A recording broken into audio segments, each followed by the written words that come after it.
we have a bunch of things that I'm proud of that the board has provided guidance on.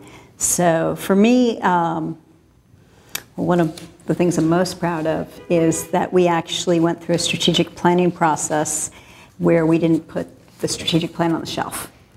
Many organizations do that. The district has a history of doing that. And we didn't do that. I mean, it may have been because I was able to bring in McKinsey to do pro bono support for us, and then everyone was so happy to have a real professional firm helping us that they took it more seriously. But having the community involved, doing interviews and then focus groups, and then rolling out the input from that into surveys to the parents and to the kids and to the teachers gave us really good input.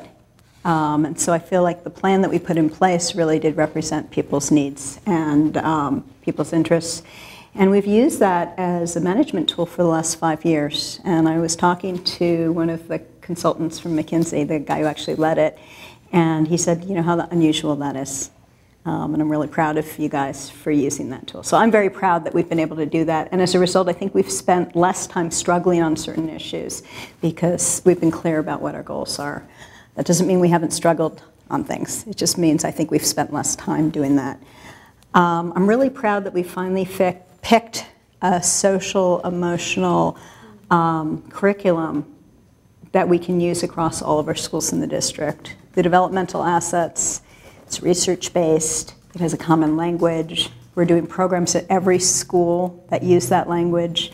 And the fact that we were able to take it out of the touchy-feely realm and put some metrics around it by actually surveying all our kids at the beginning of the rollout allows us to know where we are, and we'll be able to see progress against it. And so I'm very proud of that. I think when we first started talking about social emotional health and curriculum, there were certain people, and the superintendent was one, that just wasn't sure how we could put a goal in place that actually had measurable metrics on it. And I'm proud that we have something that I think will allow us to do that.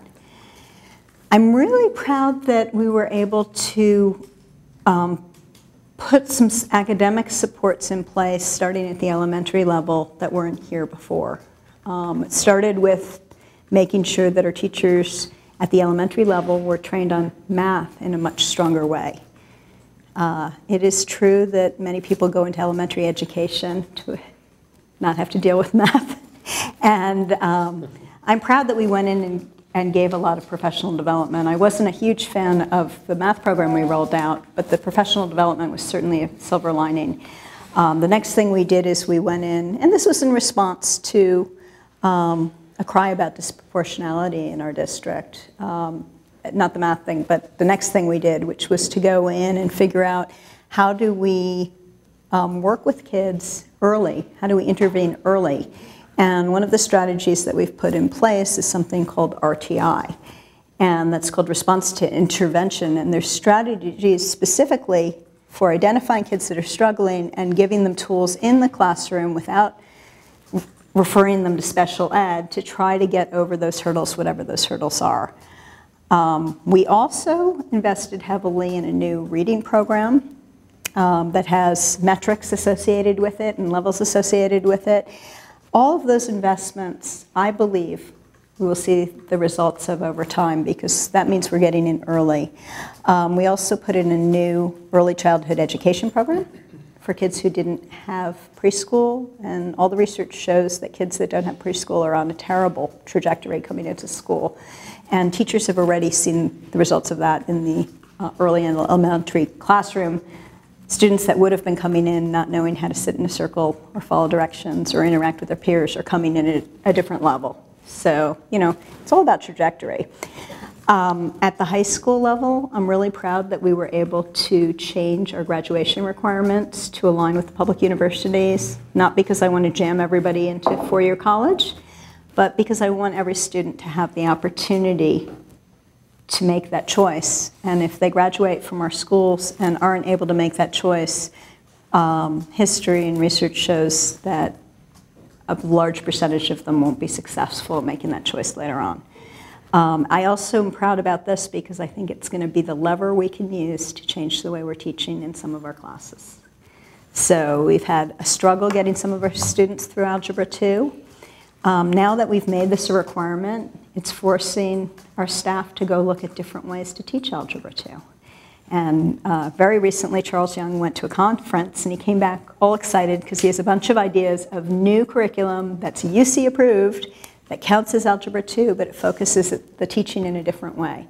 So to me, that's very exciting, and if we can get people to think out of the box a little bit, just because we've always taught that way doesn't mean that we have to always teach that way, and it's like you don't keep hitting your head against the wall. You know, at some point you have to figure out another way to get through that wall or get through that doorway. So those are all things that I'm really proud about. And these are all things that the board really pushed hard on. So when the increase in graduation requirements was brought to the board and it wasn't clear that we had teacher support on that, which I was concerned that that might create a passive-aggressive resistance at the sites, because we certainly have a history of things that get approved at the board level and don't roll out very well.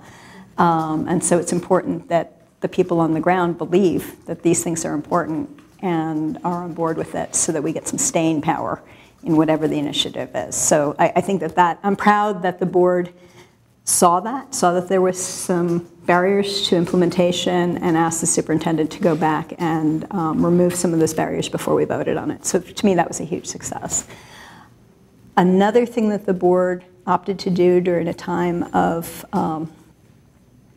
bad economics and budget tightness is to invest in teacher development. So we had to cut a bunch of things, but one of the things that happens when you have to make choices on what you're going to spend in education, and teacher salaries are like 85% of what you're spending money on, is the choices are going to be around how many teachers you have. You know, you'll do all the little things first. You'll cut the grass once every 2 weeks instead of once a week. You'll turn off the lights at earlier times. You'll put the thermostat on a slightly different schedule so that you're saving energy. But in the end, you're going to, if you have the kind of budget cuts we had, you're going to have to make decisions about teachers. We could have chosen to do furlough days. We could have chosen to cut the school year. We were allowed to do that. We could have chosen to get rid of electives like art and music, some of our foreign languages, other electives. We chose not to do any of those things. We chose to make the classes slightly larger. And that meant that our teachers had a bigger load to carry. And so the board, rather than just doing that, do an unfunded mandate, like the federal government has done with us, we chose to invest in teacher development to make it easier for them to support the classroom. And we chose to use some of our bond funds on technology that would support learning in the classroom, as opposed to just throwing PCs out there or something like that. Okay, I'm going to interrupt here because we've gone on for a long time on this first question, and I want to get to the other part of the question. Yeah. So if you could address sort of what you think are the challenges of this board in particular and its governance. Yes. So I do think that we had some challenges around some of our decisions. And for me, one of the first things that I saw as a challenge was the board's governance around making the math decision, making the elementary math decision. To me, we owed it to the community to have a better process around that. So my feeling is whenever we have a decision that's really divisive in the community, we've probably done a bad job in the process in some way. And I think actually this happened with the calendar as well. So those are two decisions where I felt they were very divisive and shouldn't have been. And I contrast that to our budget decisions that weren't divisive, and they could have been really divisive, right? I mean, we're talking about money, we're talking about people's kids' experience in the classroom. And the difference between those two decisions, or those three decisions, is with the budget decision, we had a very clear process. We started with the values of the board. We decided what those values were, and we used a process where we walked those values around and made sure the community bought into those values. And then we used those as the structure to hang the process around. And people had feedback into that process. We did not do that for the math, and we did not do that for the calendar, and it was very divisive.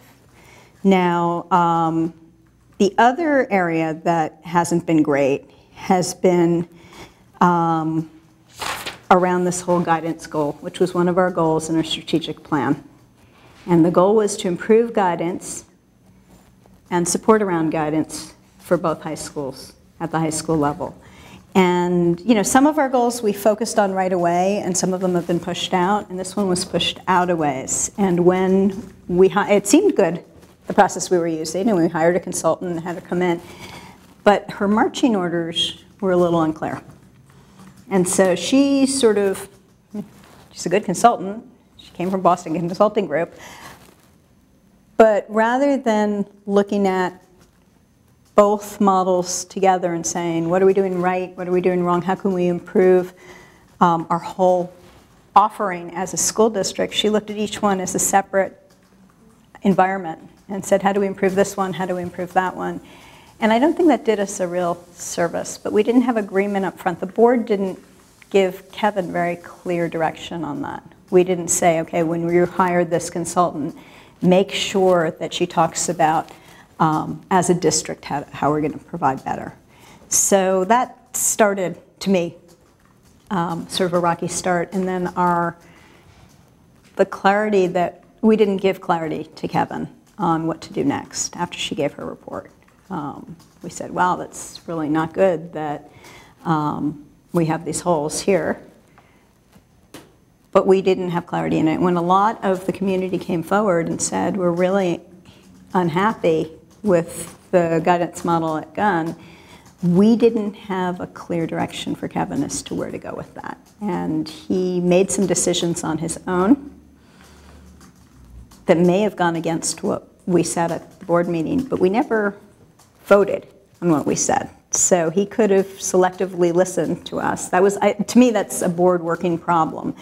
And we went and tried to take that apart afterwards to see what would have made it better. And one of the things that we have chosen to do as a board is to post, when we have a discussion and we say, Kevin, this is what we'd like you to do, to actually post it up on the screen so that we're all reading it and we all agree.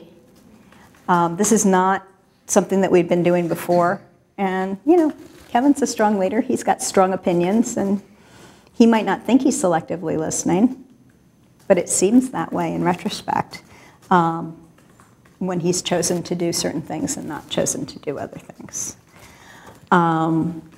So do you associate yourself with Barbara Klausner's remarks on that issue that preceded your second big discussion on June 12th, whenever that was? I was frustrated with what had happened because I didn't feel that it reflected what our conversation had asked him to do. Mm-hmm. And I felt he had selectively listened. And rather than coming back and saying, I just need to clarify with you, it was a little unclear to me, so I just need to clarify with the board. I didn't feel like that happened. I felt like he went forward. So I did agree with her comments. I didn't agree with how they were done. But in the then secret weeklies, Kevin had conveyed to you as board members his direction on this outside the meeting, and it was quite clear from that that he had a strong point of view and he was pursuing it. It was clear he had a strong point of view. It wasn't clear what he was going to do because, honestly, Kevin goes down many different strategy lanes on any issue. And usually he'll try something out and see how something falls with staff and then come back and say, oh, I'm touching staff and they don't like this. This is not we're not going to hold. Let's take, for example, the A through G, making that the standard for graduation. He was the one who came back to us and said, I've tried this in a few areas, I'm getting a lot of pushback. That's not a problem. What's a problem is when he says the board said to do this. That was the problem, is that it appeared that he was pushing board marching orders when in fact they weren't board marching orders. So to me that was a problem, and he should have come back to the board to have a discussion. Well, this kind of raises the whole question of just who has what responsibility in the school district. And I think that's very fuzzy. When does the board make decisions? When does the superintendent make decisions? And when is it just guidance for decisions to be made at individual school sites? So, yeah, that's a very good question. I think in some districts, it's a lot clearer because either the board is much stronger than the superintendent, or the superintendent is very strong and the board just makes sure that he's not or she is not breaking laws. And we have a community that feels it's important to have board members that are smart and asking a lot of questions, so not just letting the superintendent go. But we also value having a well-educated and strong superintendent as well. So it creates a bit of a push-me-pull-you situation. My belief is when the board gives clear direction, and again, I think we didn't give clear direction on that particular thing, it is the superintendent's role to execute the board's direction. And that's it. But when the direction is as vague as we want similar outcomes, but we don't want to dictate how we accomplish those outcomes, doesn't that leave a huge gap in terms of how policy is getting developed and implemented? I believe that it's our responsibility to be really clear on what the goal is and really clear on the accountability to the goal. And so I don't think there's a problem with saying that we want commensurate outcomes, but we have to be clear on how we're going to measure commensurate outcomes. I mean, we hire very smart people in this district, and if we told them how to do every single thing, they would march out of here because they could be somewhere else where their professionalism is respected. Certain things are very appropriate for us to dictate from the central office. Some things have to be decided at the site level or we're not going to have the professionals that we want to have. To me, how you draw the line is, do you have on-the-ground support for something? Because what I've seen over and over again is when we've had on the board support for an initiative, it actually stays. We actually have some staying power. It actually gets implemented. But when we don't have that, and if we try to dictate that from the central office, it just doesn't work. People say yes and then they don't do it. So doesn't that mean you're just giving the power to the teaching staff at each school and the administrative staff at each school? Because if they know that all they have to do is push back, and your goal is to make sure that they are embracing whatever it is that you adopt, to me that is a huge power shift to each site. Yeah, I don't believe it is if we're very clear with the goals and the metrics that are going to be used to evaluate the goals. So if we say to you, Bill, you run a newspaper, if you say to your folks, we need to have articles, they need to be on topics that are of interest, and I'm going to measure that by what our readership is and how much advertising we are able to pull in, you're not telling your folks exactly what to write and exactly what to bring in as articles. You can be a very successful newspaper that way. Or you could manage it with, I'm going to tell everybody exactly what they're going to write about, and not just that, I'm going to tell them what angle to take. You could have a successful newspaper, but it would have to be pretty small because it's hard to manage a large group of people and have them be successful that way. I was a manager in high tech for years, and when I was really successful was when I was really clear about the goals and really clear about the metrics I was going to use and respected my team to make the right decisions to get there and check in with me if they were unsure. When I started to micromanage, when I was earlier in my career, I did, I know what the advertisements need to look like. I know what our software needs to look like. I didn't get much support. People would nod in meetings, but then work wouldn't get done because they knew I would just fly in at the 11th hour and do the work. So how does that relate to best practices? How is it that in a school district as small as Palo Alto, with 2 high schools, we can't work towards developing a single best counseling system that shares a common set of policies, procedures, programs, and outcomes? Why in the world would one want to have 2 different high school counseling systems in a 2 high school district? My belief is it would be better for us to have one. That would be best practice. But I think you're asking me 2 different questions. You're asking one question that's specifically about guidance and one about best practices.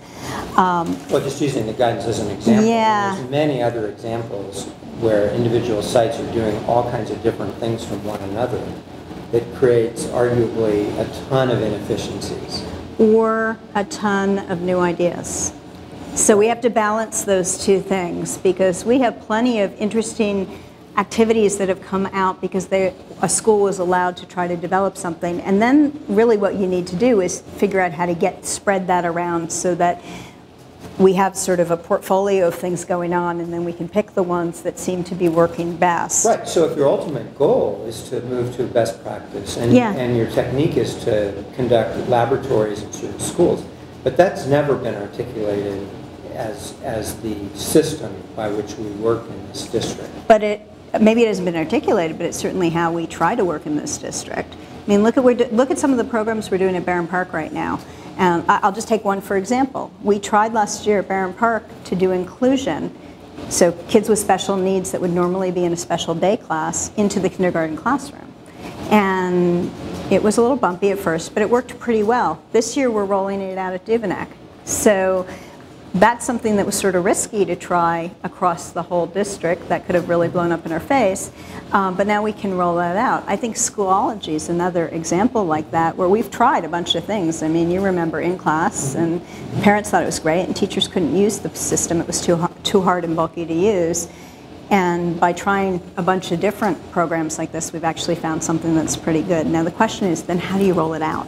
How do you get it in across all the... Now this doesn't answer your guidance question, because I think the guidance thing is different. There's only 2 high schools. I would like to see some more commonality.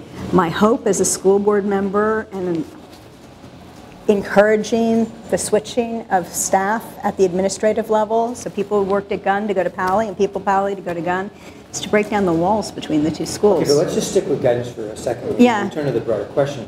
On guidance, you as a board member and the board as a whole did not vote to instruct the district staff to go to one model, to come back with a best practice single model after involving both high schools. You created this very vague set of goals and expectations. So how can you say here that what you really want is a single best practice counseling system? Okay, so I didn't say that. You weren't prepared to say that when you had the opportunity. I can say I wish we could have that. I don't think we can get to that today. Why not? Because we have very entrenched methodologies at both schools. And, you know, oh, by the way, the methodology that we have, the structure that we have at Pali has some problems with it as well. I'm not suggesting which system it is. Oh, okay, okay. So you're just... I don't want to argue about the merits of either system, because I'm sure there are pluses and minuses to both. I'm focused on the governance aspect of this, and how many mixed messages come from the school board and then from the superintendent. You're not anywhere close to being on the same page on this subject, and have not made clear that the ultimate goal is a single counseling system. Well, because I don't believe that all of my peers believe that. No one's made a motion. There's been no vote. There hasn't even been a discussion on that particular question.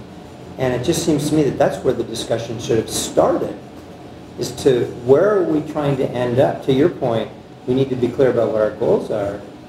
Instead, we're dealing with hiring of a consultant to do studies without us first deciding what the goal here's is. What we're trying to achieve here. Yeah. Over a time period of whatever number of years or months, our goal here is to create the best counseling system for high school kids in the country.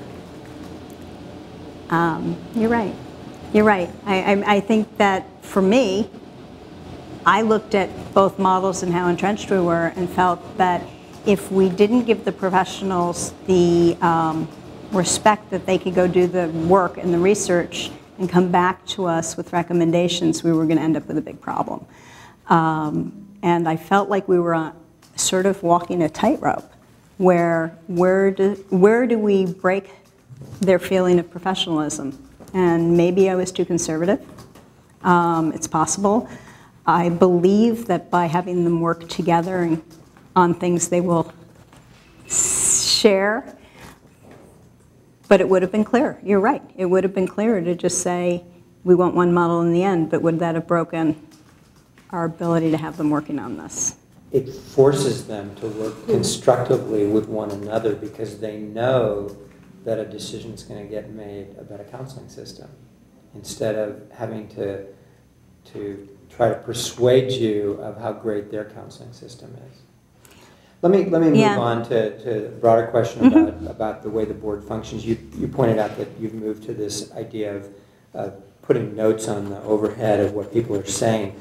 One of the things that's remarkable to me, having watched way too many public meetings at both city and school, is how absent any type of formal motions and votes are in the school district's governance process. Very rarely does some trustee come to a meeting to discuss an issue and actually make a proposal. That I move that we adopt the staff proposal with the following 3 changes. Is there a second? Is it adopted on a majority vote? Everything is a conversation that is interpreted then by the superintendent sitting there who's expected to say, well, here's what I've heard you all say. How does that sound? Yeah, and you're absolutely right, and we've talked about this as a way to improve our governance system for people to actually say, okay, are we ready to make a decision on this? Are we talking about things that even have anything to do with making the decision? Because, you know, we've taken some catwalks that have been ridiculous. I remember a principal that used to be at Palo that said to me, you know what, the discussions at school board meetings never used to be like this when they weren't on TV. But we want access, we want the community to have access too. So we need to do some work around this so that we're staying on task. We're not talking about things that are outside of what we're trying to accomplish. And if we feel like there's some solidity in the staff recommendation, to pull out that solidity right there and then and do exactly what you said. Do we agree on this? So, yeah, you're right. This is actually something we've been talking about. One of our goals this year is to improve the productivity of school board meetings. And we've been talking about, so the putting things up is just one of several things that we've been talking about doing. What does the superintendent need to do to create a better meeting of the school board? There are a couple of things. And this is also what we've talked about around productivity. The staff reports need to be really clear. They need to be clear as to what the decision is and why that recommendation has been put forth, what the pros and cons are of that recommendation, why they chose that despite the pros and cons. The other thing is they need to be clearer about what the issues are and how we're going to mitigate the issues. This is something that we're not particularly good at. And it's been particularly frustrating for me coming from industry, where I would never have gotten money to do anything if I hadn't had a plan for overcoming the problems on any proposal, because any proposal has problems. This was very frustrating to me in the calendar decision because it was very clear what the issues were going to be. And without a plan to at least try to mitigate them, what were we doing? We're going to continue to have a divisive issue in the community, and I think we have continued to have a divisive issue in the community. So I think those are things very clearly that the superintendent has control over. And answers to questions need to be clear. So when a school board member asks a question, there actually either has to be an answer right then, and it shouldn't be a catwalk, or I will have to get back to you. And that's okay. Mm-hmm. What about the duration of the meetings? Well, that's another thing that the superintendent, working with the board president and vice president, need to work on, and that is being better at predicting how long something's going to take and making the meetings so that they're within a reasonable amount of time. So if you know that you're going to have 2 things that take 2 hours to do, maybe those are the only things we have on the agenda. We made an agreement a couple of meetings ago that if we felt that the meeting was going too long, we could just stop the meeting and say, we'll cover this in the next meeting. But it would be better to have agendas that actually predict what it's going to be.